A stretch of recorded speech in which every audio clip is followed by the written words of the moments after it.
You're listening to Chillworthy, a podcast where two best friends discuss mysteries, murders, and anything in between for your enjoyment. So if you're ready to hear some chilling and unsettling cases, you're in the right place. Happy listening.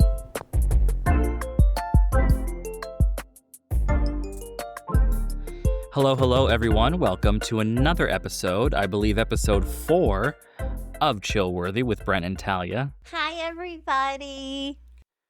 I have to sneeze. Yeah. I have to sneeze. All right. Hold on. It's gone.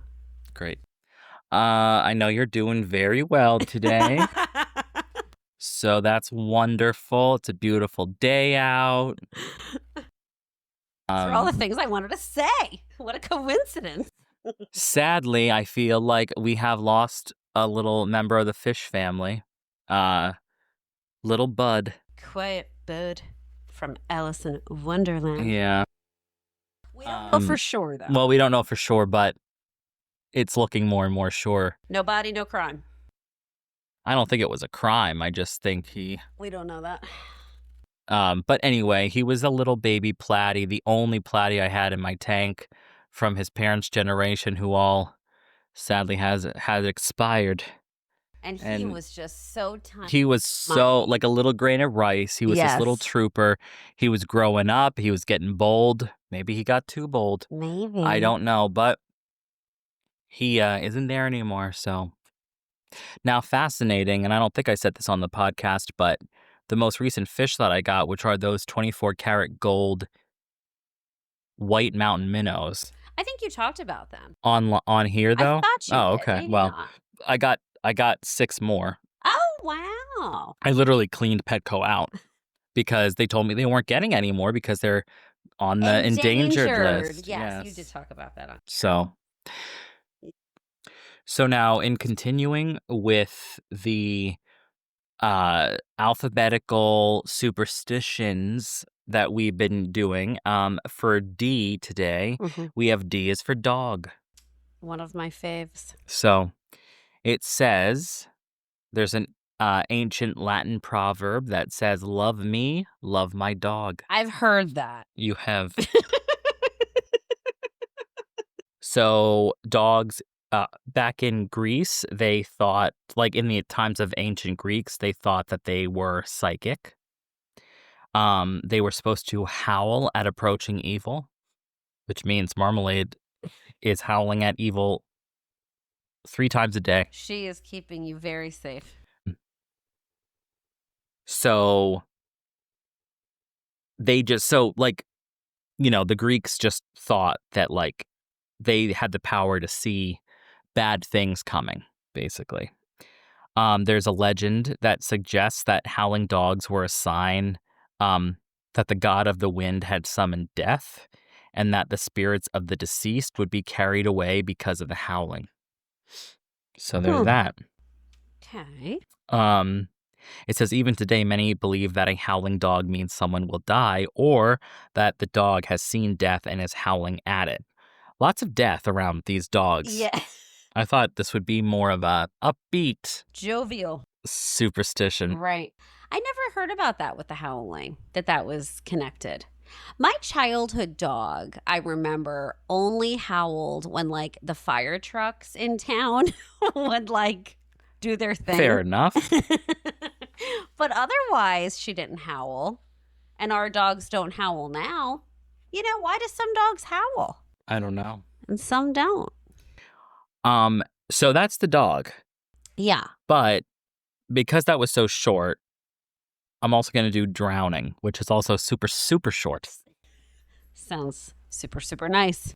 So what it says, yeah, in terms of this superstition, is that when you see someone drowning, you don't wait for a third time because there might not be one. Sorry?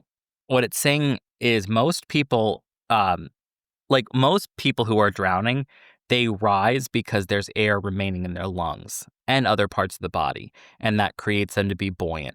So some people never rise back to the surface. Some people never rise back to the surface at all. Sometimes, if the person has some control during the crisis, he or she may rise several times before the air is expelled. In this case, 3 is not a lucky number. So basically, I think the superstition here is if somebody is drowning, they're not going to resurface for a third time. If they're bumming, there's a limit. Right. 1, okay. 2, Get moving. bad. Get off your feet. 3 ain't happening. Or get on your Is feet. the superstition. Now, I can't say how true that is because that's why these are superstitions. Let's not go test it out. But, there's that. Wow. Speaking of water, that just reminded me of the scene. Jumanji was on this morning. Oh, yeah? God, I love that movie. It was very nice to see it randomly on. I love when a favorite movie, kind of like how you describe your DVD collection, how much you like that, the joy.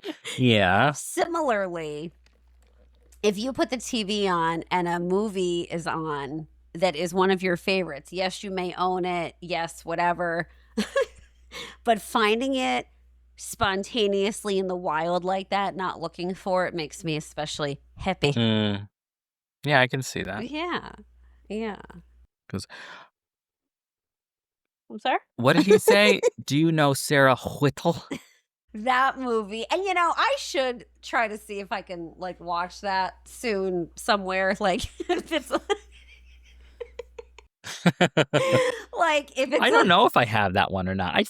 I think I do. Have to. I think I do. It is a nice fall one, though. Really, I suppose it's winter when you think about what people are wearing and how they show the people in town, the homeless, and they're around the garbage can. Oh, on yeah, fire. yeah. But it always strikes me as a fall movie. Leaves, cold temperature, or crisp temperatures, I guess. Because then if you think about it, it shows the scene of Christmas when the kids, remember, they're there with their parents. Yeah, at the very end. What about it? Right. Then we're at Christmas.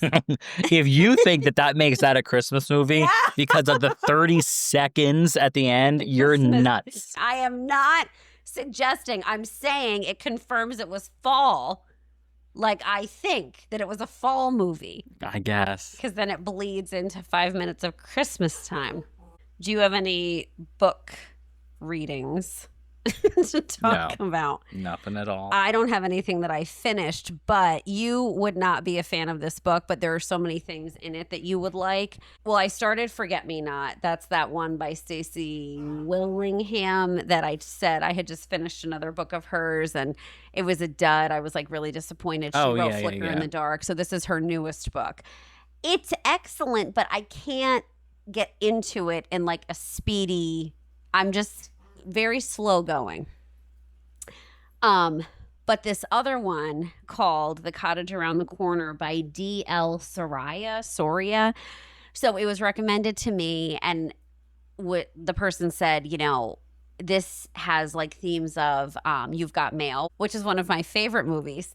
And it's about witches. So it's these two women, they're married, they have an adult daughter.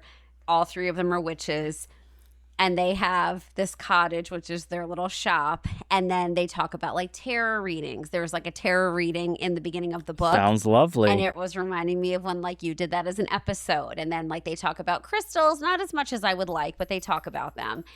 Witchcraft. It's very nice. And then it's just such an inclusive book too, the different characters. Very Gilmore, well, not very Gilmore Girls, but a Stars Hollow sort of town vibe. Mm-hmm. And it's end of summer leading into early fall. So it's a feel goodish read. There's a bit of a mystery, but it's very nice. Just nice. I have been seeing all the pictures from the new Practical Magic movie, which I'm excited about. So. And where's that coming out? When's that? What's happening? I don't know when it's coming out. The movie theater or yeah, no.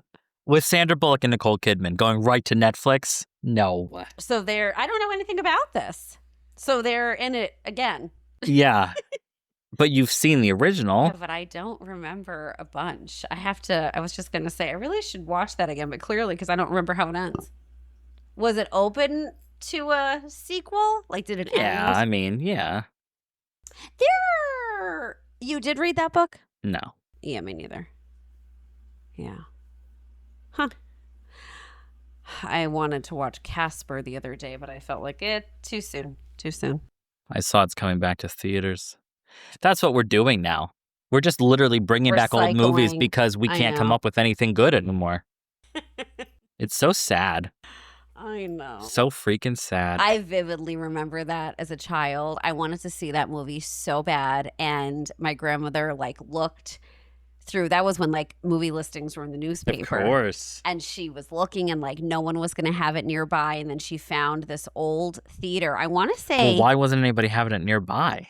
or maybe I don't remember. It wasn't that it was all full. There was an issue where I was so upset nobody was showing it, which makes no sense. But I remember that.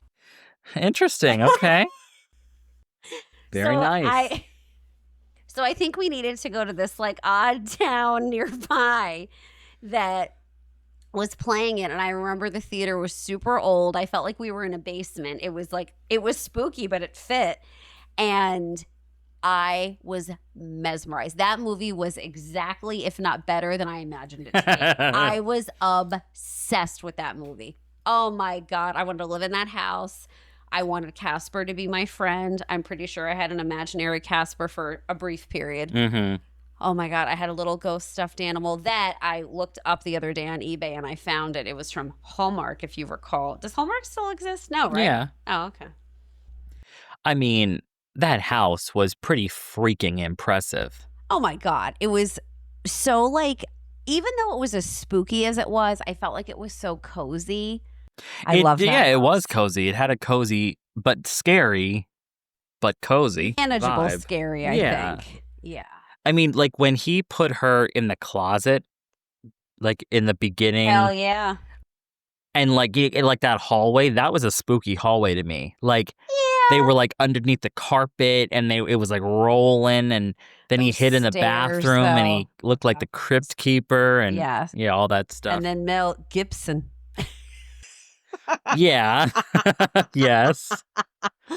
I mean, Casper's room was beautiful and the opposite of creepy. Those stained glass windows. I also liked the kitchen dining room area when they would have breakfast. Yeah, I mean, that was Jackass brothers. No, they were bastards, but that room was obscenely large. Yeah. So, but anyway. Friendship, Maine. I might watch that. Well, I hope you do. All right. So, we are going to move into the case. Okay. All right, so it's my case today, and the case that we are going to be doing is the unexplained disappearance and death, sadly, of Judy Smith. So, here's a little intro. So, on September 7th, 1997, a father and son were out exploring a national forest. Now, I think it's pronounced Pisgah. Do you know that, or you're just shaking your head as you guzzle whatever? My peppermint tea. I'm shaking my head sounds about right, but I have no idea. Well, Pisgah. G-A-H. Yeah. Pisgah. Yeah, I don't know. Fine. Well, that's what we're calling it. It's a national forest. It's in western North Carolina. So they came across a very disturbing scene near the Stony Fork picnic area. So scattered around the woods were human bones and personal items. And these were apparently unearthed from a very shallow grave. Investigators soon determined that the remains belonged to a middle-aged woman who had likely been stabbed to death. They say this because her bra showed cut marks and her ribs had knife wounds on them. Dental records provided the identity of her, and the identity was Judy Smith, who was a 50-year-old nurse from Massachusetts who had vanished nearly 5 months earlier while visiting Philadelphia. The discovery solved the mystery of where Judy ended up, but it raised a bunch more questions because how had a missing woman from Philadelphia journeyed 600 miles to rural North Carolina. Why was she found in hiking clothes that she hadn't been wearing when she disappeared? And who was responsible for her violent death, especially that this happened deep in the Appalachian wilderness? So there we have the umbrella of what's going on here. So let's give a little background on Judy Smith. So Judy Smith, she was born Judith Eldred, and she was born in 1946. She was a friendly person, a devoted mother of 2 adult children, and she worked as a home healthcare nurse in the Boston area. So by the mid-1980s, Judy had already been divorced twice, and in 1985, she came in contact with Jeffrey Smith, who was a lawyer, and Judy, I guess, was caring for his father, who was not in the best of health, and he just had surgery, so that's how, she came in contact with him. So Jeffrey, I guess he was very taken with Judy, and he, she was so kind to his father and stuff. So they kept in touch, and the two began dating, and they eventually married in September of 1996. So this was a very happy time. It was a happy marriage. Friends later suggested that it did, though, have some strains. For their first trip as a married couple, Judy decided to accompany her husband on a business conference trip scheduled for April of 1997 in Philadelphia. They planned to attend the 3-day conference and then spend a few days visiting friends in New Jersey before returning home to Massachusetts. So from what we know, Judy was looking forward to sightseeing in historic Philadelphia. Have you ever seen the Liberty Bell? I have. I haven't. I don't care to. I wouldn't say you're missing much. I don't think I am. Not my thing, man. No. So not for everyone. No, I would say not. Right. So anyway, she was looking forward to sightseeing. Jeff was going to be at his work meetings. So this is where this very bizarre mystery starts. So now, here we are, April 9th, 1997. Judy and Jeff, they fly separately from Boston to Philadelphia because there was this weird kind of mishap. As soon as I just said about the mishap, I remembered that man. What was that one? The case? That's exactly what I was thinking, where he ended up What? dead in the street. That one with the wife in the football game, the daughter, that case? No. Oh, I was thinking. No, that Gary Sudbrink. Remember him? Was that the man? aliens calling him? Is Gary Sudbrink there? Remember that? I forgot about that. Now I remember. Remember that man came up to him in the airport and was asking him, where are you traveling to? How long will you be gone? And he thought, well, this is a little bizarre. Anyway. So anyway. There was an odd mishap at the airport. So Judy realized that she had forgotten her photo ID. And post-1996, FAA rules required that you need that to get on a plane. So she had said to Jeff, just go ahead without me. I'm going to go home. I'm going to get it. So I guess he did. He didn't need to twist his arm. No, I don't know. I don't know anything. Maybe Jeff was a lovely man. In the wind. In the air. So later that evening, Judy catches a flight and, she does get to Philadelphia. They stay at the Doubletree Hotel and Judy brings him flowers to apologize for I guess that she had forgotten her ID and that they were delayed. Interesting. It is. Different. Could be sweet, though. Maybe she was just being sweet. Maybe he was a flower fan. And I think that would be lovely. So, now, this little incident, while it wasn't the biggest deal, it did raise some questions among investigators later on. Because they were wondering how somebody who traveled as much as she did would just kind of forget her ID. Because from what Jeff said, Jeff explained the new ID rule. Like Jeff, basically they were just wondering how you travel all the time. How would you forget something that's important for you to get on a plane? Jeff was then saying, well, this literally just came about though. Like this rule is brand new.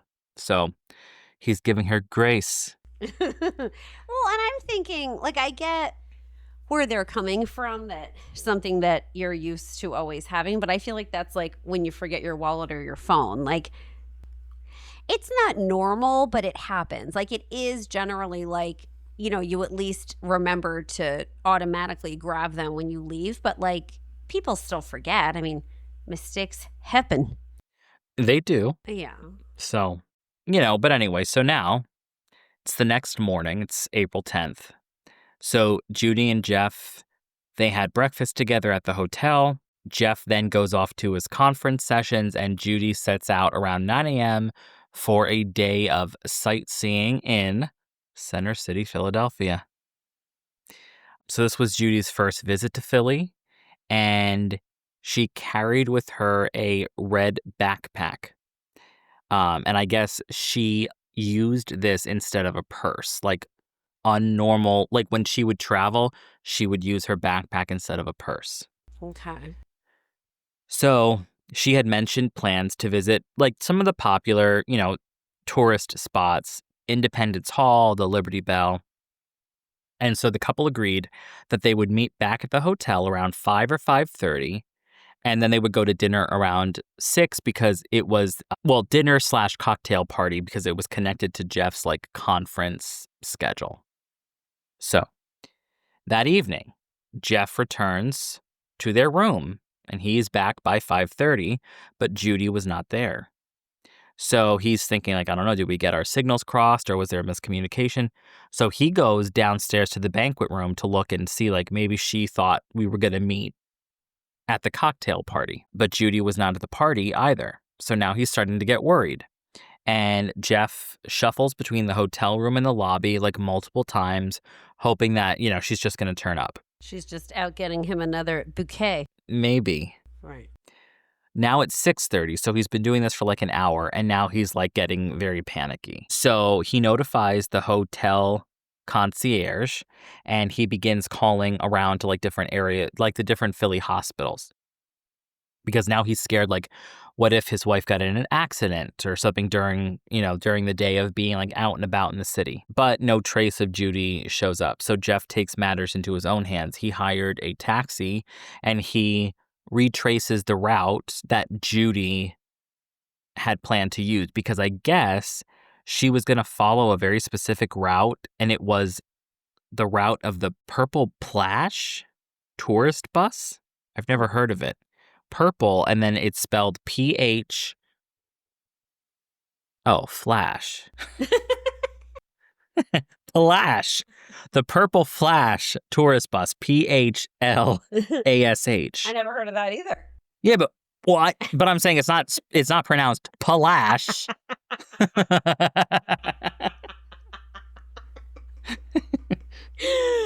Mr. Pfeiffer. About the funeral. He follows the route. He's like cruising around the streets in case she was wondering somewhere along the way. So he also calls Judy's children back in Boston to ask if they had heard from her that day. They said that they didn't. One of Jeff's daughters even rushed to their Massachusetts home to check the answering machine for messages from Judy, but there were none. Now, dare I say this? Say it. He sounds like he's genuinely concerned. A lot more than some of the stories you've told in the past, I agree with that. Like people can't even be bothered to be around the area where the person last was, their right. home. So I just, I think that that's nice. I agree. So, so now it's midnight. Oh. And there is still no word from Judy. Now, just out of curiosity, would you do anything different? Like, what he's doing sounds reasonable to me. And especially when we all know that, God forbid, you can't say a person's missing until it's been 24 hours. So, like, would you be doing anything different if you were looking for someone? I was thinking that I would be inclined to go back, like, home, but it's like, yeah, but she disappeared there on this trip, so why the Right. hell would you go home? I mean, aside from calling the police, but I think I would probably be out there, like, I don't know if they discussed exactly what she planned to do tourism-wise, but maybe go to those places and say, like, "Did you see this woman? Like, did she even make it to them? Like, did she Right. go on the tours?"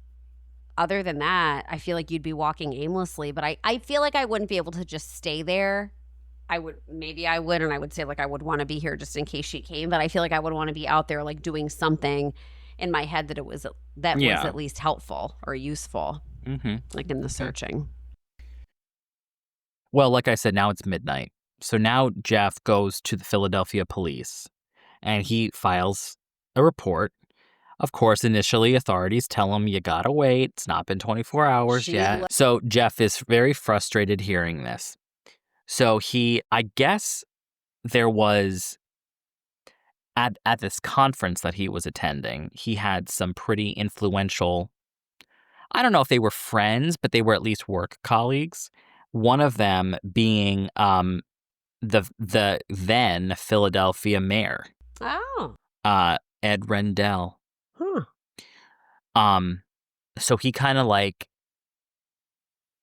contacted him and was like, my wife is missing. Can you help in any way? Whatever. So he asks Ed Rendell if he can urge the police to take the case seriously, like, and not make him Blow 'em wait off. another 17 hours or Right. whatever. Right. So thanks to the pressure of a pretty important person in Philly, the detectives took a report that night and they started investigating Judy's disappearance within hours instead of days. So that's refreshing, although they were forced into it. I was going to say sad how it came to be, but at least there was no pushback or like a pissing match. I thought you were going to say, or Episcopalian. Oh my. All right. So nevertheless, early on, there was a little bit of skepticism. One detective speculated that Judy might have had a midlife crisis. Oh my God. And decided to go on a business trip with her husband, go say that she was going to go sightseeing, and then use that as her great escape. No, well, listen, I almost want to say it's worse than that. He makes it sound even more trivial. He says she might have had a midlife crisis and she simply wandered off for attention. Now, if that's not, like, chauvinistic. Oh my gosh. Anyway. Wow. Others, were wondering if Jeff's story was even truthful, which, of course, yes, that is a... My mind went there a little bit, right. So, statistically, a spouse is often a suspect when a woman goes missing, and police had to consider the possibility that Judy never actually even came to Philadelphia at all. So, for a time, investigators in Philly focused heavily on Jeff, even questioning... I'm sorry? I'm sorry. I have a That's question. all right. We do know, though, that she boarded the plane. Or we do not know she boarded the plane. Well, it looks like that the airline ticket does confirm that Judy did take a later flight that day. Confirm purchase or confirm boarding and arrival? I think it says that she was, like, on the plane. Okay. That's a little bit further down in my story, but yes. So, okay. Like I said, they're really focusing heavily on Jeff. They're questioning whether, Judy's trip to Philly was just like a ruse. And this was an accusation that deeply upset her family, like, not just Jeff. So her family was, like, loyal to him. Like, no one thought Jeff was wonky. Not that I'm aware of. But Jeff, even though he was pissed at this point, he cooperated fully with the detectives, and he even agreed to let detectives interview Judy's adult daughter privately, like, without him being there. Again, wonderful. Well, she was an adult, though, you said. Adult Right. daughter.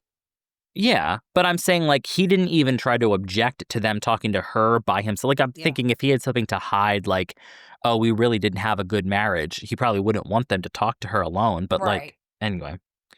So, ultimately, though, evidence did show that Judy truly... I'm sorry to bother Marmalade with her big sigh of disgust. She's content, I think. I was going to say, what the hell was that sound? No, she's very content. So ultimately, evidence did show that Judy was actually in Philly. So aside from Jeff, a hotel desk clerk remembered seeing her there at least once, and another conference attendee recalled her arriving on April 9th. In fact, they even remember her holding her red backpack. Oh, shit. Oh. So the airline ticket records confirmed that Judy did indeed take a later flight on April 9th, using her ID consistent with the way that Jeff told the story. Moreover, Jeff's weight and health research says he was severely obese, made it physically implausible for him to secretly haul his wife 600 miles, basically saying, like, that would be very exhausting for him to get her to where she ended up by himself. I mean, I would think if he wanted to kill her, though, Jeff's not carrying Judy on his back. Like, he would get her to board the plane. But he would have in the woods. He could hire people to help, pay them off. You're right, but they were just saying he couldn't have done it solo is what they're trying to say. Because where she was found 600 miles away wasn't like on the side of the road. This was deep. Yeah. Okay. All right. Okay. You're okay with this now? Well, yeah. All right. This is they're just making this thing because, like I said, he would have had to dump her on foot on the side of a mountain. And they're just saying Jeff doesn't seem the type to be able to do this. Okay. All right. Got it. Okay. Thank you. Investigators in North Carolina, right, when, fast forwarding, they rule out Jeff as a suspect because his alibi was at the conference and that was like confirmed. And like I said, they just didn't believe he had the gumption physically to do any of this. So I guess that's one way to get out of it, is just be overweight. It's a straightforward way to do it. So anyway, I've never heard of I've never heard of it either, ever. But like, hey, he gets a pass because I of wonder his if he BMI. was offended by that. I mean, I guess like if I was like, okay, Talia, what we determined here is you're too overweight to have done anything. So would you be relieved or would you be like, well, I beg to differ about that. I would. I'd get into an ethics. Listen, if I want to kill somebody, I can do it. Yeah, keep going. And tell me why. You seem to be easily angered. You seem to be easily upset. Anyway. So let's see. Okay, so still, now we're back in Philly. The Philadelphia police did not formally clear him at that time. Jeff himself, again, being helpful, even offered to take a polygraph test with the condition that the FBI administer it and join the case if he passed. So he's even trying to now bring the FBI, not just the Philadelphia police, in on this. I have to say, he doesn't give me bad vibes. No. Like, I feel like he seems genuine. He's going way out of his way to include police and other law enforcement officials. And not avoid, like, scrutiny for himself. No. The opposite of what everybody does, basically. So. Absolutely. Now, what's interesting here, and doesn't surprise me, the police refused to do this. With the FBI? Yep, because they said the FBI had no jurisdiction. I was going to say, I feel like that we've heard about before with this pissing match. Yeah, but, imagine that. The guy's like, sure, I'll do this for you, but now you actually have to involve the FBI who, like, hopefully can has find connections everywhere. Right. And they're like, no, that's all right. This is ours. We want to do it. Anyway. So Jeff is still under this intense scrutiny now from the Philadelphia police. And, they search more on him than they are focused more on him than trying to retrace where Judy went. So whatever, man. What a waste. All right, so now. Okay, actually, let's stop here a second. What are your thoughts currently? I am thinking the fact that she wasn't familiar with the area. I feel like tourists stick out no matter where you are. If someone was watching her, she was kind of unsure of her surroundings. I mean, it could have been somebody who was right at the hotel who saw her arrive and then followed her out. I just feel like it was someone who either came upon her or, like I said, the hotel. Like, I don't think this was like a premeditated someone she knew from home followed her there to do this. I'm assuming it was like a stranger and that it was like, what is it? Right place, right time. I think it's wrong place, well, wrong for time. her, it's wrong place, wrong. Or no. Wrong. Whatever. I feel like it was like a crime of circumstance. I see. I'm assuming. All right. A crime of opportunity. Yeah. What do you think? Well, you know what happened, but I mean, what sure. you thinking? Yeah, I'm sure it is easy for if somebody probably sets out to say, I want to take somebody. I mean, in a big city like that, it's probably a lot easier to blend in and get, find an opportunity, one assumes, because there's so many people around. Right. I will say, though, what you're saying happens to her is Now, like what will you say? What'd you say? What will you say? I don't know. What did I say? You said, now I will say, and I said, what will you say? And you said, I don't know. God. What did I say? What you're saying happens in terms of like how far away she ends up. Yeah. Who the hell had like the time, energy, and resources to Who's got the time? I just feel like that's a little bit of like, whoa, they were committed. Did you have to go that far with her? Like, I guess we'll see what happens. But... Well, I guess we will, but I also don't think for a second that this girl was killed in Philly. No, the opposite. Oh, you think she was alive and yes, they have she was in her... different clothes. She was in hiking clothes 600 miles away. Maybe she was maybe she was going to have a rendezvous with someone. My mouth is gaping open for those of you who are not here to see it. You think... For those of you, she means everyone. You think... I thought you were going to say, you're here. You think... I'm just saying it's possible. You're right. It is possible. I'm right. So let's jump back into this. Fine. All right. In the days and weeks immediately following Judy's disappearance, her family and authorities, they launched this widespread search. Jeff scaled back his law practice and he devoted himself to finding his wife. So he mailed and faxed 9,000 missing persons flyers up and down the East Coast. God love him. To me, that's also a normal response. Yeah. Local Philadelphia news stations ran stories. Judy's children flew out to help put up posters. They checked hospitals. They scoured the streets on bicycles for any sign of her. So now, numerous sightings were reported, but tracking them proved challenging and usually misleading. Several people around Philly recalled seeing a woman resembling Judy, often described as disoriented or confused.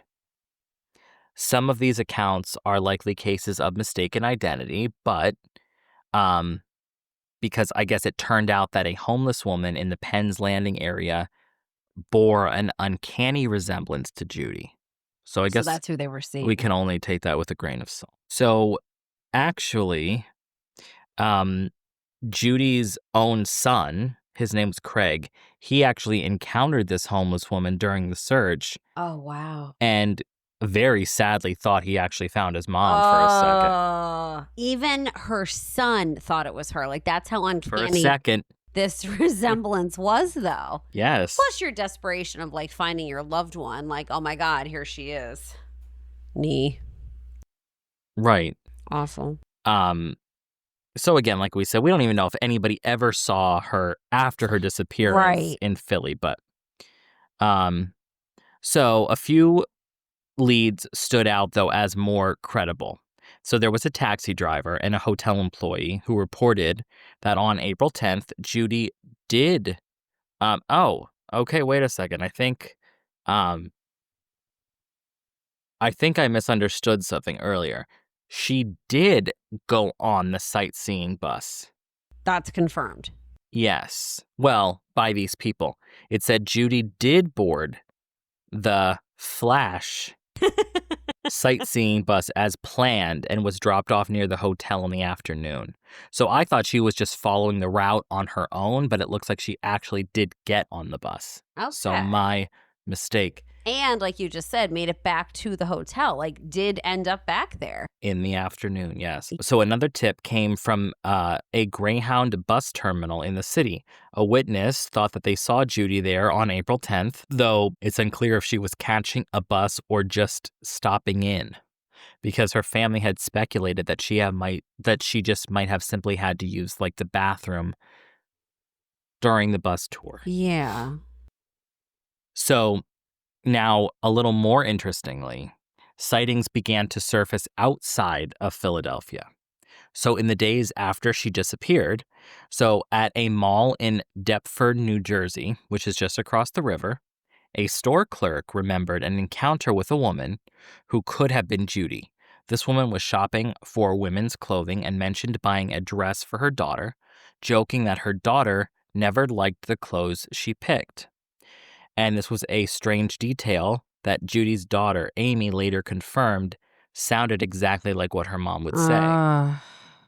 The witness also noted that the woman carried a distinctive red backpack. Yes, sir, ma'am. Matching Judy's trademark item. So, Sounds like our girl. Given that Deptford Mall is reachable by just a short bus ride from Philly, this suggested that Judy might have left the city voluntarily on April 11th, the day after her disappearance, and crossed into New Jersey. Now, another account came from Easton, Pennsylvania. Now, this is about 55 miles north of Philadelphia, where someone thought they saw Judy a few days later. A private investigator hired by Jeff heard from a man. Now we're back in Philly. So Easton, somebody said they saw her also. Now we're back in Philly. Rittenhouse Square. Beautiful area. Oh, yeah. Quite lovely. Who recalled seeing a well-dressed woman matching Judy's description sitting outside a gourmet grocery very early one morning, and she looked a little bit out of place. By the time he read about Judy in the newspaper, that mysterious woman was obviously gone. These scattered clues painted an odd picture, though, because if this was Judy in New Jersey and in these other towns, she seemed to just kind of be like wandering around, but like, why? So one especially bizarre lead involved a woman who stayed at the Society Hill Hotel in Philadelphia from April 13th through 15th. The hotel staff, so what they're saying is there was a woman who stayed at this hotel from August 13th through 15th, but she used an alias when she checked in. Well, she either used her actual name or she's Judy and she used an alias, or we know definitively this was Judy. You know what I'm saying? Well, we don't know definitively it was Judy, but the name she used was H. K. Rich Collins. Rich Collins? Yeah. So the hotel staff gave this woman the nickname Weirdo of the Week. Weirdo. Because of her erratic behavior. Which Judy was not known for, was she? Well, no, but once she disappeared and she's popping up in Easton, Pennsylvania, Rittenhouse Square. Yeah. They said she was speaking in gibberish, exposing herself at an open window, and claiming that, quote unquote, the emperor would be sending her money. But like this sounds like a mental health emergency. So did anyone call the police to evaluate her to like I mean something is If wrong. they're calling her the weirdo of the week, I don't think so. Well, shame on them. I'm not disagreeing with you. Did Judy's family say she ever had any sort what? Go ahead, what? Of like history of unstable behavior? Not that I'm aware of. Okay. Just asking, man. Okay, so people were wondering, could this have been Judy in a distressed or altered state? However, most of Judy's family doubted this was her because the behavior was too out of character. It's possible this was another person entirely, obviously, given that many mentally ill individuals wander city hotels, which is very sad. Ultimately, both police and Judy's family came to believe the majority of the disoriented Judy sightings in Philadelphia were basically cases of mistaken identity. So the weirdo of the week most likely wasn't Judy. I can't believe that nickname. That makes me sad for all people. Judy's daughter initially feared that her mother might be suffering from amnesia while on the streets, and she was quoted in saying, "I thought that my mom didn't know who she was and was lost in the city." Amy said one of those agonizing early weeks. That's like what she was quoted saying in one of those weeks. But despite exhaustive efforts, none of these leads definitively answered the question of where Judy went or what happened to her. So, unbeknownst to everyone, I love that word, unbeknownst. It's nice. Judy had likely left Pennsylvania entirely within a day or two of her disappearance. Maybe that's why she was passing through Easton, getting out of the state. Yeah. Although that doesn't make sense because it's in the opposite direction. That's what I was thinking. Like she was going. Whatever. I don't know. Well, no. Beep, beep, beep. Well, no, wait a minute. You said I'm waiting. you said she was going north though. So she was. I thought she ended up. Oh, she's from Boston. Never mind. Right, but she was in the Carolinas. I forgot that part.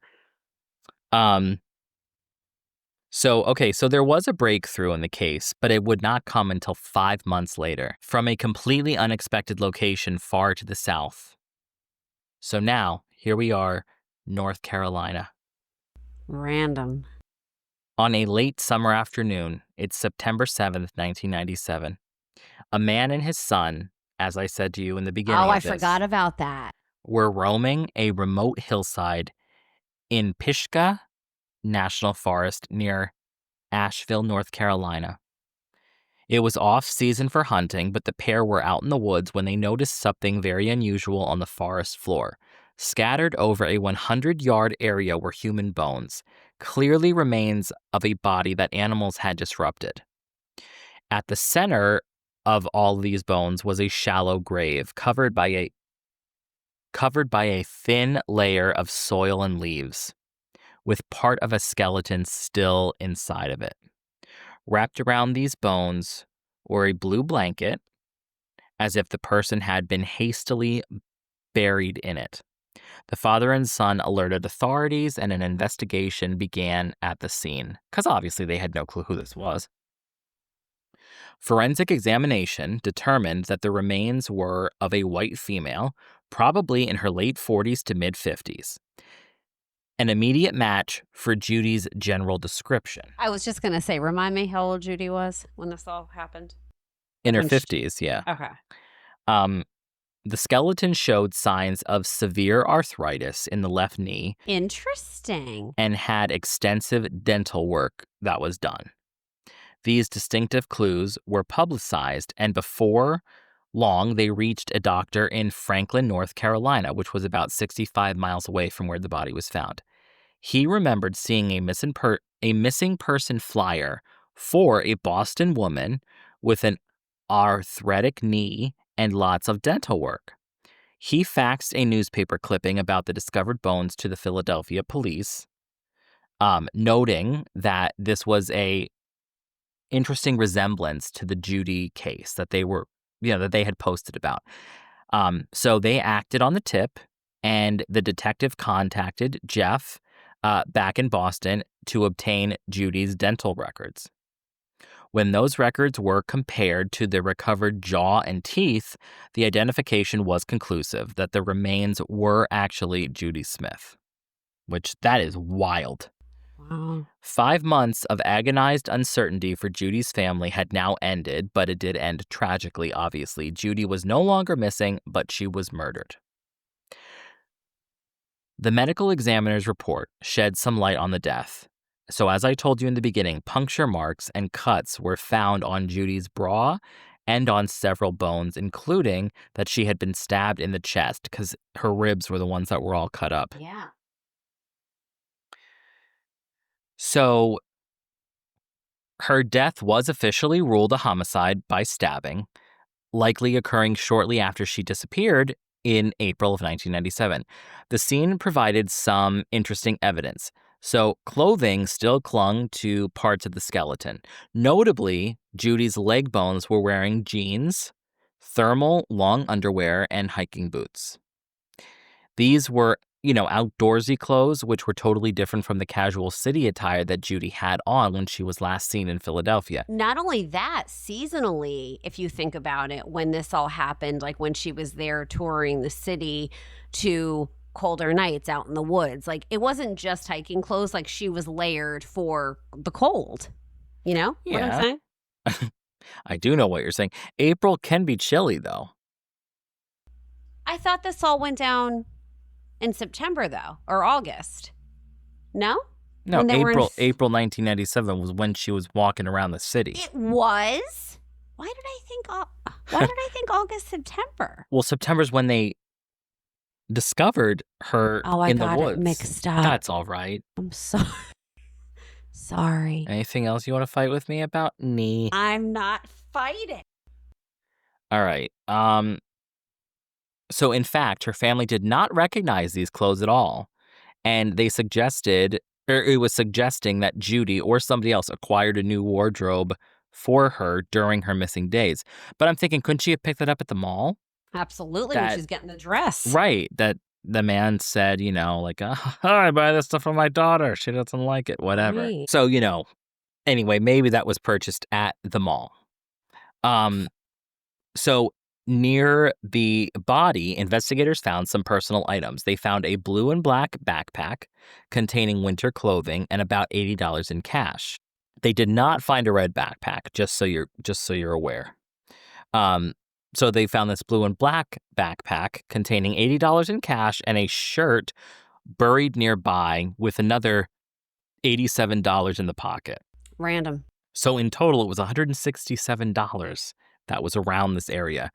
But what's interesting was $167 that they found, and $200 in cash is what Jeff believed Judy had with her when she disappeared. So take that as you will. Judy's wedding ring was still on her hand and intact. Also found was a pair of expensive sunglasses, which Judy's family said did not belong to her.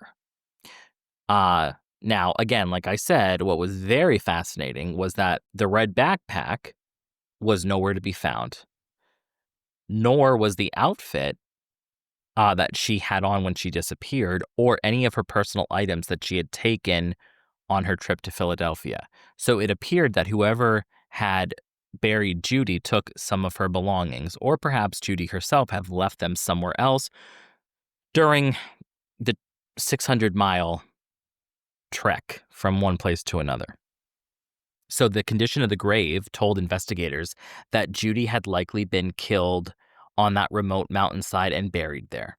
The grave's location was 9 miles from Asheville, near a secluded picnic area. It's unlikely someone transported a body there from far away, given the very rough terrain. Certainly not if they were obese. I added that in there, but that's what the police said. So Buncombe County. Detectives theorized that Judy was not killed elsewhere and dumped, but she was probably alive when she arrived in the Asheville area and, was killed while they were in the woods. The presence of all of her cash and jewelry on the remains strongly indicated that this wasn't a robbery. Instead, the evidence hinted at a more mysterious scenario. Because again, Judy had somehow traveled hundreds of miles on her own and was living like a traveler or hiker in the Asheville region for some time before being killed. When you were scratching your neck, I thought you were saying, "Come here." It was not in the middle of my story. May I ask? Not that this really matters, I guess, but I'm just curious, did Judy's family make any comments that she was What? That she was an avid hiker at home? Was that an interest of hers, a hobby? I don't think it was. Why were you laughing? I don't remember. All right. So once Judy's remains were identified, detectives from Philadelphia and North Carolina were faced with a very weird timeline that they had to reconstruct. Because Judy disappeared from a busy city on April 10th. Her body then found in a rugged forest in September. How did she end up in North Carolina, a place that she had no connections to and had never expressed any interest in visiting? As investigators dug into this question, they found that several witnesses in the Asheville area had reported seeing a woman matching Judy's description back in April 1997, shortly after her disappearance. These accounts, once considered local tales, took on new importance. Well, yeah, I would say so. For instance, a clerk at an Asheville retail store vividly remembered chatting with a friendly middle-aged woman in April who said that her husband was an attorney from Boston. I have the chills. Show-worthy. Attending a conference in Philadelphia. Well, that's pretty damn spot on then. Very specifically convenient. The woman mentioned that while her husband was at the conference, she herself had decided to come down to the Asheville area for a bit. All right. That's... Alrighty, Rooney. I don't know what that is. Because then it pretty damn bizarre is what that is. It is. But then also, when this came out, did the person who reported it know anything from news stories? You know what I'm saying? It is a good question. I don't know. I just feel like that it was enough information to be wow, that's got to be her. That's insane. To then okay, and then what? Then what did she say? And I don't know. So she decided to come down to the Asheville area for a bit. The clerk noted that nothing about the woman seemed off. The clerk is quoted in saying, "She seemed very alert. She was very pleasant.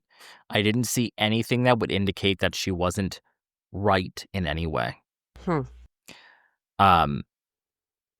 So now there's another thing. At the famous Biltmore Estate, which is a tourist attraction, an employee also believed he saw Judy touring the grounds in that same time frame. And this is down in, yeah.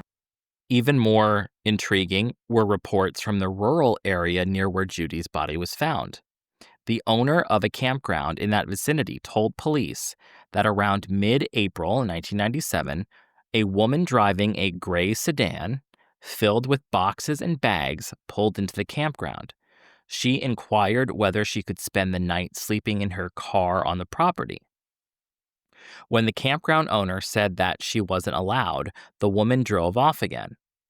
A local deli owner in the area similarly reported that a woman fitting Judy's description drove up in a gray sedan and bought $30 worth of sandwiches and a toy truck from the store. What the heck? Very bizarre. Now, if this was you, it would have been $30 worth of cheese. Absolutely. No bread. No bread and no toy truck. More cheese I could have got from my Certainly buck. So why did she need so many sandwiches or a toy truck? Nobody knows. The toy truck is so disturbing to me. Not of like her buying that for someone, but that like she's not quite right and just made such an odd purchase. Yeah. So these witness sightings were considered credible by the local county investigators, especially once Judy was confirmed to have been in the area. They suggested that Judy was seen alive in North Carolina between April 10th and the date of her death, and that she was behaving calmly and voluntarily traveling around the Asheville region, seemingly by herself. I mean, if she's driving to campgrounds and trying to sleep in her car, it's not like, unless somebody's hiding, in the back seat under the boxes with a gun, sounds like a pretty strange setup, you know? Yeah. And like, where did she get the car? Is it a rental? What is happening? If I were her family, this would haunt me. Obviously, it would haunt me for the rest of my life because she was killed. But like the big mystery of how she ended up there and why would just haunt me forever. You can't make any sense of it. Yeah. So one hotel clerk even claimed, bless you, one hotel clerk even claimed that Judy stayed at their Asheville hotel from April 10th to 12th and appeared perfectly normal during her stay. So she wasn't the weirdo of the week.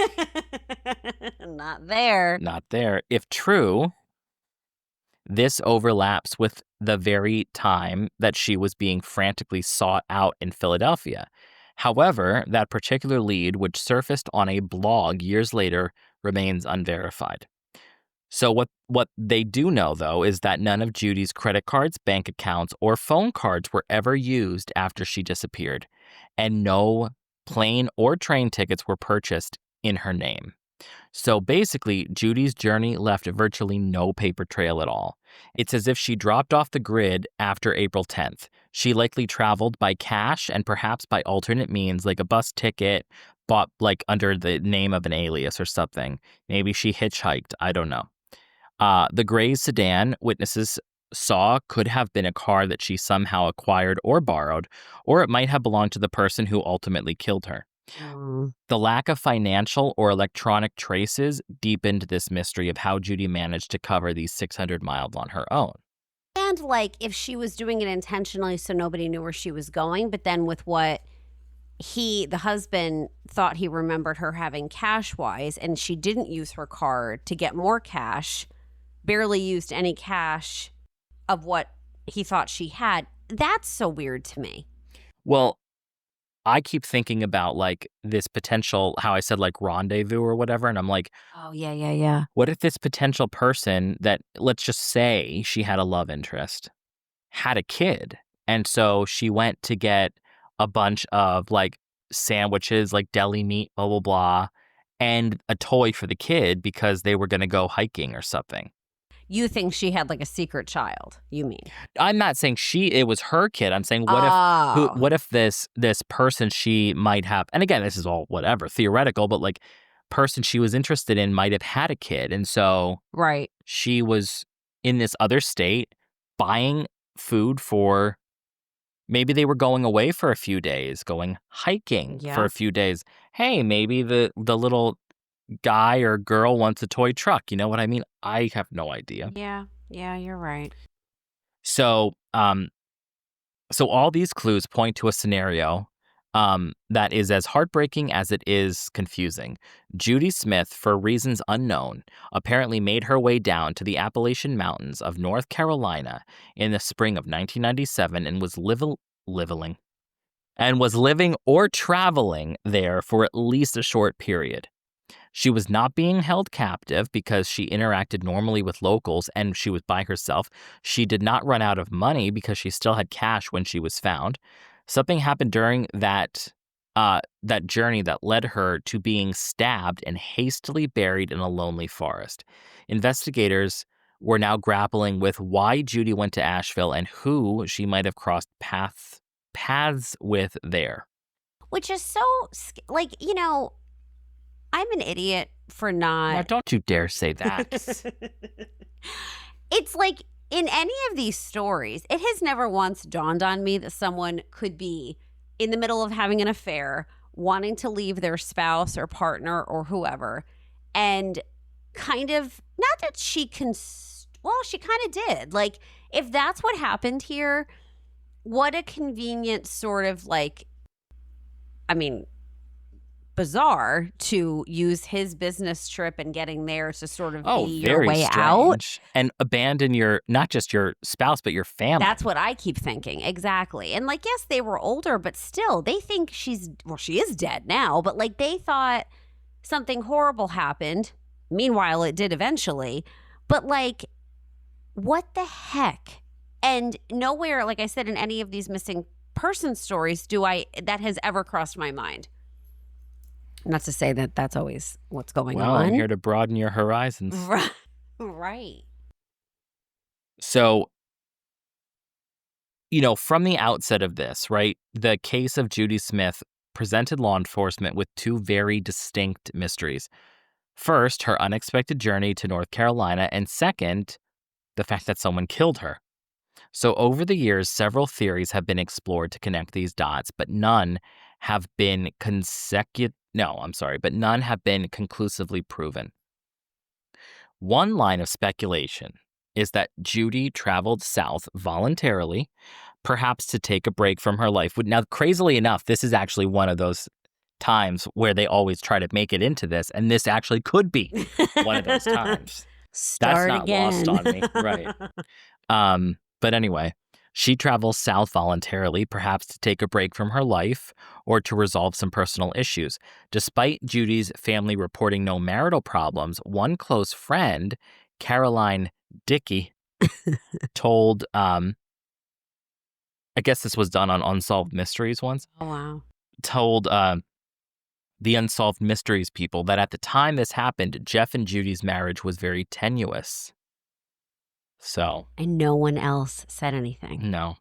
According to this friend, something might have triggered her to want to have some time away from Jeff. It is true that Judy and Jeff had only been married 8 months, so adjusting to a new marriage, especially if it's your third marriage, could bring a little bit of stress. Okay, that's fine. And in reality, if it was tenuous, that doesn't necessarily mean that Jeff did something, Oh. meaning like he was so cooperative. It's like maybe Agreed. she just needed to get the hell out of there, not because he tried to do something to her, but just like she, it is weird. Like, well, obviously so many of these things are weird, but it is strange that you would fly to Philly to do this. But then I'm also thinking, well, flying to Philly is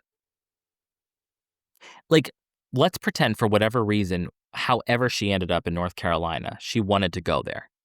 Ultimately. Right. Yeah. Well, it does make sense, though. Why wouldn't you hop on a plane with your husband to Philly? Because that's closer Slightly closer. Yeah. to, well, You're going in the Boston direction. You're going is like south. 6 hours from Philly. So, Oh. I mean, that's a nice little skip from. Head start. Right. Mm-hmm. I was thinking if she wanted to do this, why not have him go himself and she skip town while he's away? Right, which makes more sense. But I'm saying, I guess if you are trying to get to a destination you already know you want to be, fly, because also if you think about it, she's not gonna buy a plane ticket to get there on her own. Oh, that's traceable. Exactly. Right. So it's like this is a good excuse to like, hey, I'll cut 6 hours off of my journey completely legitimately and fly, 6 hours. Well, fly what? An hour and a half or whatever, Right. instead of driving an extra 6 hours. Right. But no, you're, I think, onto something. And that makes me even more sad if like that's what was going on here. And then look at how it freaking ended. Like, yeah. oh, so tragic. So of course people don't know, did they have, was it really tenuous or did they just have like a big argument in Philadelphia? Of course, then I think back to Carrie having an argument with that stupid Russian man Oh, in God. Paris. Terrible. He was episode. horrible. I hated that man I know you with did. a passion. Felt very strongly I about him. hated that man. I assume he's your least favorite love interest then of hers. Not counting the little Bits and bobs, Right. yeah. Yeah, I mean, what's that motorcycle man? I didn't like. Yeah, Burger. he's a bastard too. He was probably my least favorite. Started okay. He was quirky. I liked that about him. I thought this is a big change. Well, Aiden was quirky too, but I just felt like it was a good change. And timing wise, there was I was going to say a shrimp and then I was going to say a snake. No, I was going to say a clam. A snail was just falling. The sky is falling. But he so quickly turned into an unstable weirdo. Absolutely. What about David Duchovny? Adorable. He was only in there for what? He was a sex addict. He needed help. Wasn't that in real life as well? Or am I just thinking of real life? I'm pretty sure he was a sex addict. Yeah, no, on the show. No, I don't think so. She went to go see him at a Right, but not because he was a sex addict. I thought that was it. So just David Duchovny's a sex addict. Yes. I see. All right, we're going to veer back here. Sorry. Okay, that's all right. So anyway, so she heads to Asheville maybe. So Asheville is a known tourist-friendly area with a lot of beautiful mountains, so maybe that attracted her. And she thought like, oh, I could clear my head there. So this theory says, that Judy wasn't initially a victim of foul play in Philadelphia at all, but more like, again, like we said, this crazy thing where she chooses to disappear herself for a short time. And I guess crazier things have happened. Until she tragically encountered a killer in North Carolina. So supporting this idea is Detective Sam Constance of the Buncombe County, which is the North Carolina place, who concluded after an investigation that Judy was not abducted on her way to Asheville, and all signs suggest that she went there by her own free will and was moving around independently. He also argued that Judy was probably killed right where she was found, given the difficulty of transporting her body up this remote slope. In his view, Judy perhaps met her murderer while hiking in this forest, and a crime of opportunity, as you said, happened rather than any premeditated interstate abduction. I'm kind of off of that now, though, with all the affair talk we've been having. Like That's just me. Yeah, but I think you're onto something, man. Like, it just, the money is what I keep going back to, and how she was potentially not killed for several days, didn't use her cards. Where else would she have gotten money from by not using all of her cash? Granted, it was back then, like money went farther then, but still. Yeah. It makes me think someone was like taking care of costs for her. And now what you said about the truck, the little truck, food for multiple people based off like her sandwich bill, like. Well, what's interesting about that when you say it is if Jeff said she had $200 when she disappeared, the guy at the sandwich shop said she bought $30 worth of sandwiches and a toy truck, and $168 was found. Which then makes me think that whoever this person was, maybe like, did she meet them in Philly? Hence where the car came from. It was this person's car. She didn't have, there was no credit card for a car rental place. But I'm saying like that's what would have happened to that amount of money that's missing. Exactly. And that's what I'm saying. Oh, well, no, that would have been actually while she was there. So scratch that. I'm thinking that was purchased in Philly, the sandwiches in the truck, but that was down once she was in Asheville. Yeah. So yeah. But no, I agree. The amount of money makes sense too, like the difference. So I just feel now I think with how you're describing this location and how it was difficult, and what this guy is saying that she most likely where she was found is where she was killed. It makes me think it was like an opportunity, not for a stranger potentially, but like more so for whoever this person was that was like, hey, let's go hiking. She's dressed for it. Like she wasn't brought there. I don't know. I just am imagining it to be like, hey, let's go do this. This could be fun. Maybe that's their interest, not hers. Like you said, she wasn't known for being like a hiker. And then this was a way to dispose of her in their eyes easily, which, I assume you're going to say, don't obviously say it yet if you plan to, but like that it wasn't solved. And if that's the case, I don't know. This one has... In the beginning, I said this is the disappearance and mystery I thought you said disappearance and death. I didn't remember you saying mystery. Sorry. I think it is. E.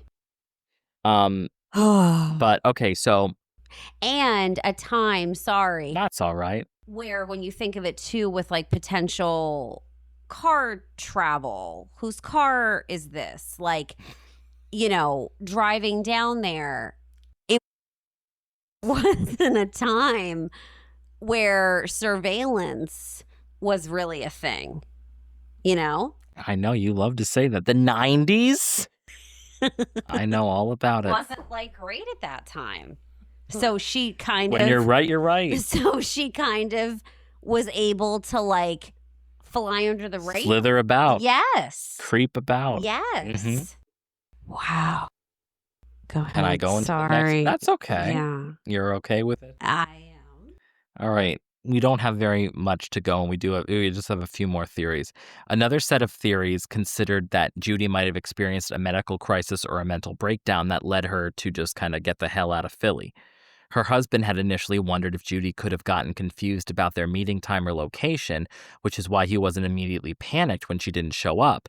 But some have asked, could Judy have suffered a mild stroke or other cognitive event while alone in Philadelphia, triggering like a lot of disorientation? But if she had a minor stroke, she gets herself down to Asheville and is bopping around town, Don't shoot the interacting messenger, man. with shop owners and buying her sandwiches. You know what I'm saying? I do know what you're saying. I don't. To me, that sounds like a desperate theory. Like, that's not likely. So, like you said, later sightings in Asheville, though, describe Judy as behaving very normally and lucidly. So that argues against the fact that this could have been like a theory that holds water, if you will. Wood or weight? Now, investigators also visited another angle, and this is the angle of the serial killer.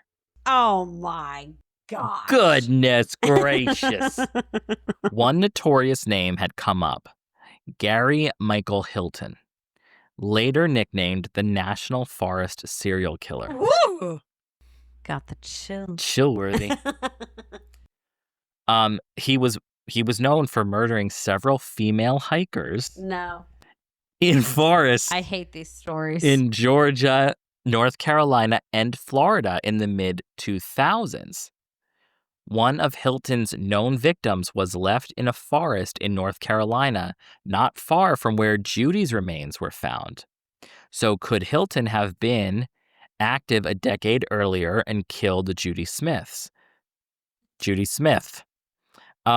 It is it's an unsettling thought, but authorities have found no evidence that, that links him to this. But that's obviously creepy about a man just roaming the forests looking for female hikers, No, thank you. That terrifies me. But you are a hiker.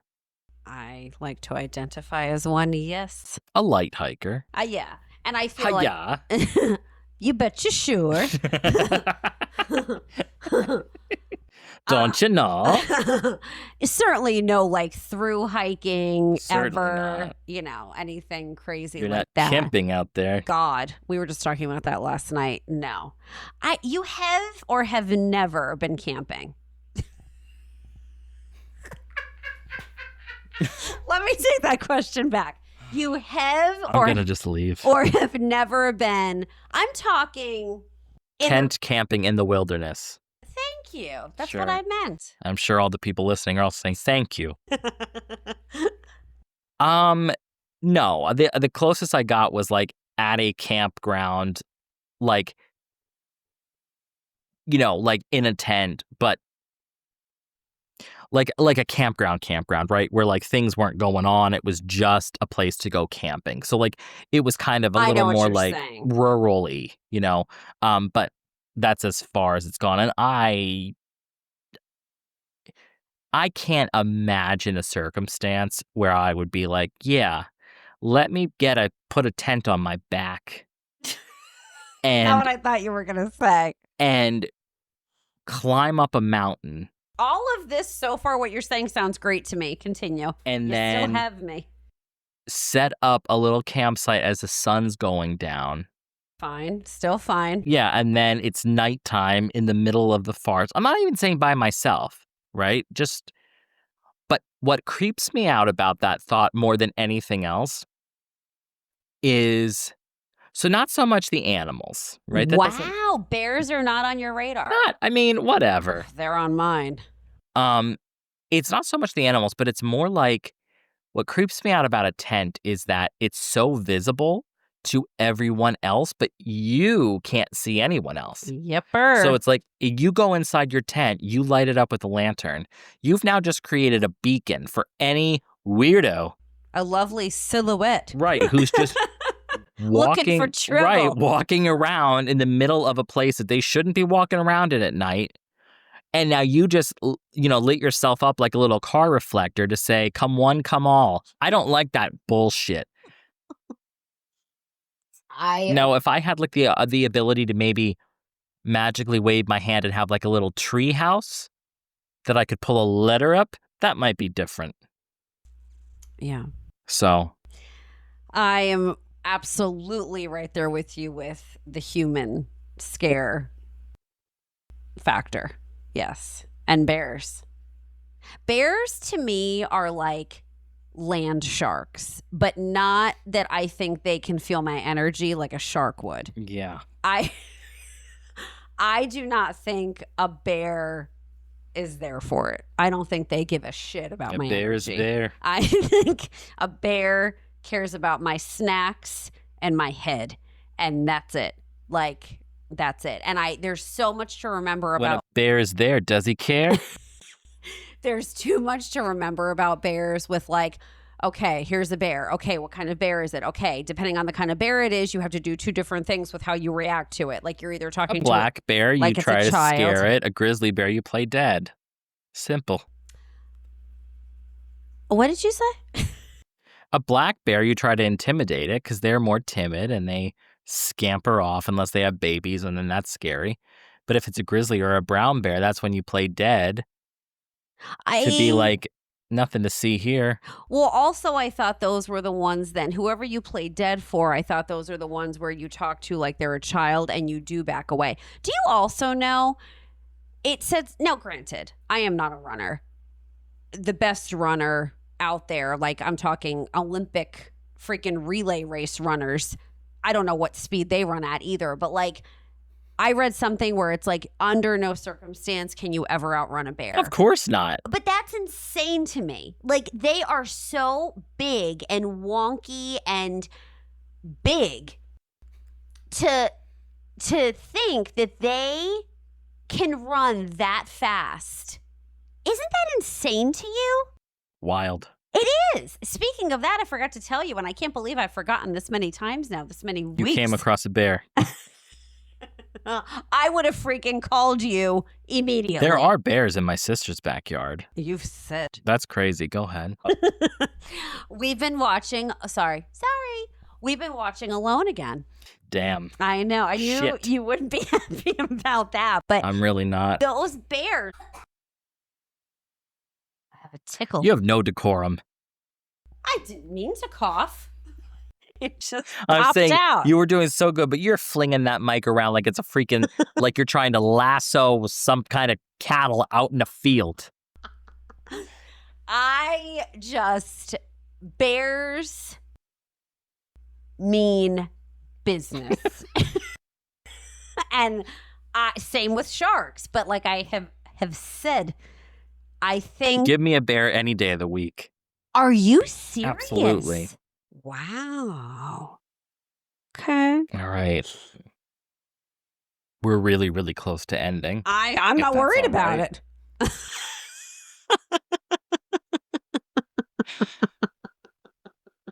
So that makes one of us. All right. So basically, the aftermath of all of this, right? Because it was never solved. Oh. So Judy's husband, Jeff, and her children had to come to grips with this devastating end about how, like, she was found, her bones were found in the woods and in the shallow grave, and how or why, no one knows. So Judy's remains were cremated and they were brought home, but the investigation into her homicide remained very much active. Authorities from Philadelphia, Boston, and North Carolina all coordinated to piece together Judy's final days. I find it odd that Philadelphia is okay with working with Boston and North Carolina, but not the FBI. But whatever. Who am I? No arrests were ever made. In 1999, the governor of North Carolina joined with Jeff Smith to order this is a very odd number, $17,000 reward. I know it was the very, very late 90s, but what an odd obscure amount to number. pick. Arbitrary. Yeah. For information leading to the killer. Hopefully someone would come forward with a crucial tip. Sadly, that reward went unclaimed. Jeff also sadly passed away in 2005 at the age of 59. So young and so shortly after this. So he never knew what really happened to his wife or why she died so far away from home. Over the years, Judy's family's story has been featured on true crime TV and media, including Chillworthy. A segment about her case aired on Unsolved Mysteries, like I told you, in 2001, bringing national attention to this very bizarre circumstance. No suspect has ever been publicly identified. So investigators in North Carolina continue to keep the case on file. They are receptive to any new leads, but at this point, what the hell new leads are they going to get? Well, is it then actually closed? It's not, ? I don't think it is. Yeah. Judy's story, just basically has this plea for answers that it seems nobody can ever give. Someone out there might know something, but as of right now, they have not come forward. So, what a nightmare. yes. Absolute nightmare on so many levels. So as of today, 2025, the investigation remains open. Judy Smith's memory lives on through her family and the many true crime enthusiasts who keep her case alive in hopes that one day a clue will emerge to finally solve the heartbreaking mystery of Judy Smith. And that is all I have to say on the topic. Good job, man. Thank you. That one was very brutal. What are your thoughts? I think we've heard brutaler ones. Brutal in like a different sad, very sad. way. They're all sad. Oh gosh, yeah. Brutal in a way of just like everything I already said. I won't go through it again. Very mysterious. Yes. And that it is not Judy's fault. Absolutely not. I'm not trying to say that, but it's extra sad, if you will, to me that perhaps I will. If she was sort of up to something leading up to her demise, essentially, it just makes it even more nightmarish to me. Like, it could have possibly been avoided, if she did put herself sort of in like odd situations. Not her fault, but that like if there was scheming involved, you know what I mean? I do, but once again, we shan't know. Oh yeah, exactly. I know. Ever. But may Judy rest in peace. I was just about to say that, but thank you. Oh, I'm sorry. That's all right. You can say it anytime you want. Thank you.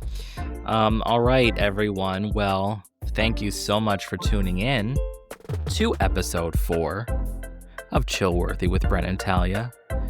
And, until we see you again, stay safe and stay chill. Bye, everybody. Goodbye.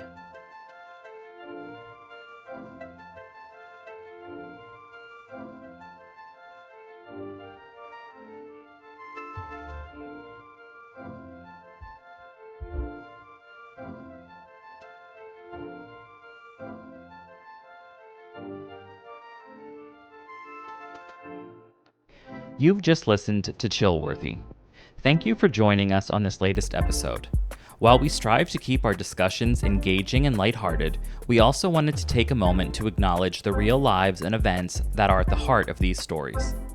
We try to approach each topic with a sense of curiosity and respect, fully aware of the impact these events have had on the individuals and their loved ones. Our goal is to honor their memories by keeping their stories alive and shedding light on the mysteries that surround them. If you enjoyed this episode, please remember to subscribe, rate, and leave a review, and don't forget to join us on the next episode of Chillworthy.